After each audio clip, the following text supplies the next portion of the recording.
Dear students, welcome back again. So in this video, we are going to discuss management development programs. What do we mean by management development here? Let's take a look at the formal definition. So here it goes.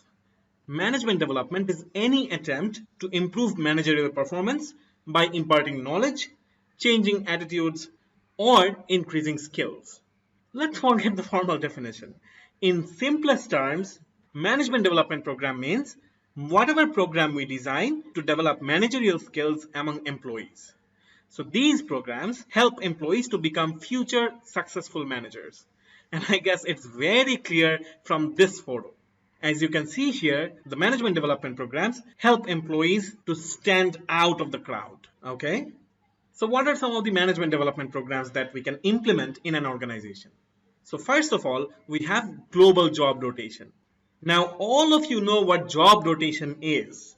I mean, we have discussed this concept in earlier chapters and we had a question from this topic in the midterm as well.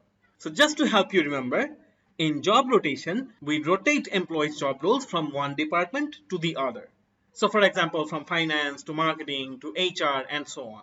Now in global job rotation, what we do is we rotate an employee's job roles across different countries. So what happens here, we place them in different job roles in different countries. For example, say Riaz has joined an organization after graduating from BRAC University. Now it is a multinational company.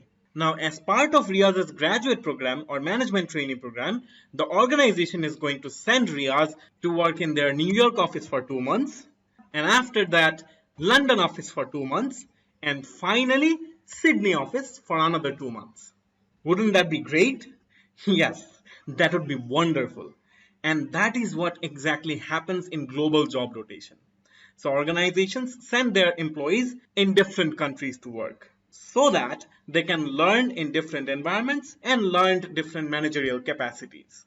Now, what is one of the major advantages of such a global rotation program?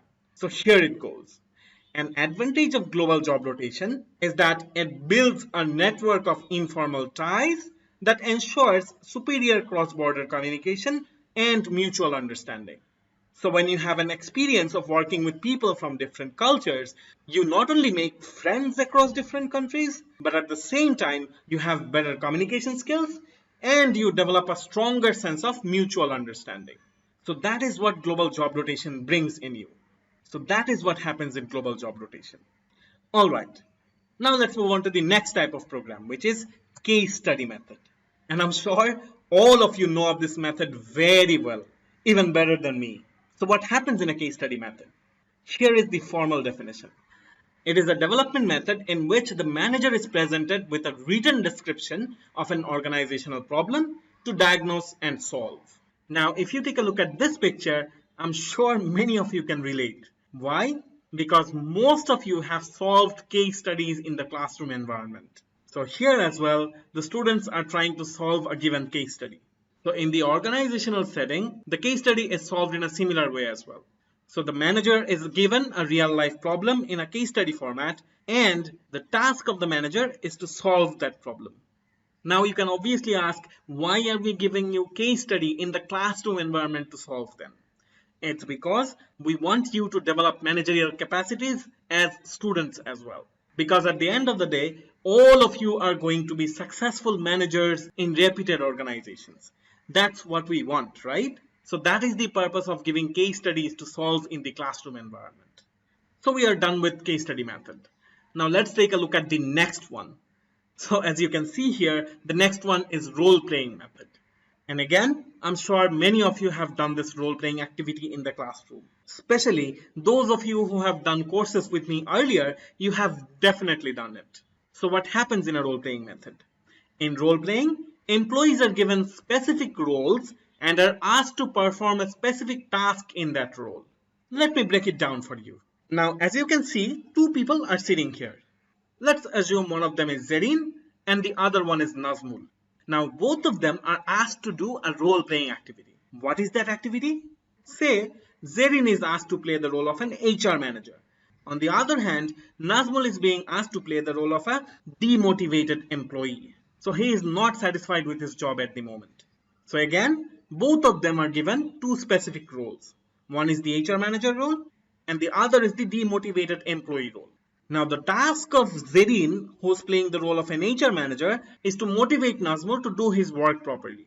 Again, Zerrin is given the task to motivate Nazmul. So simply speaking, in role playing, people are given different roles and they are asked to perform the specific task under that role.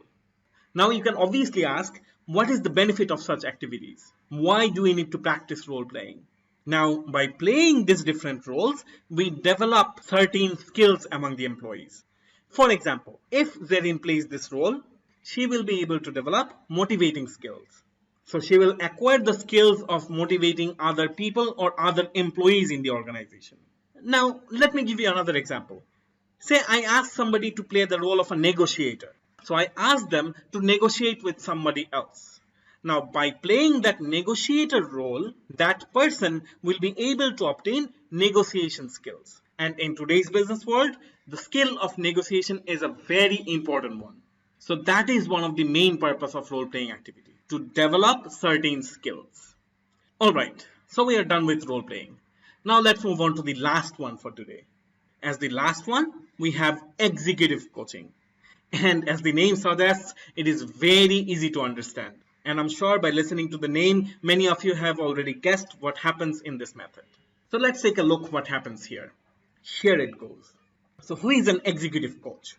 An executive coach usually provides coaching to CEO, CMO, CTO, and other high-level executives. So as you can see from this photo, this lady over here is providing coaching to this senior lady who's sitting on the right.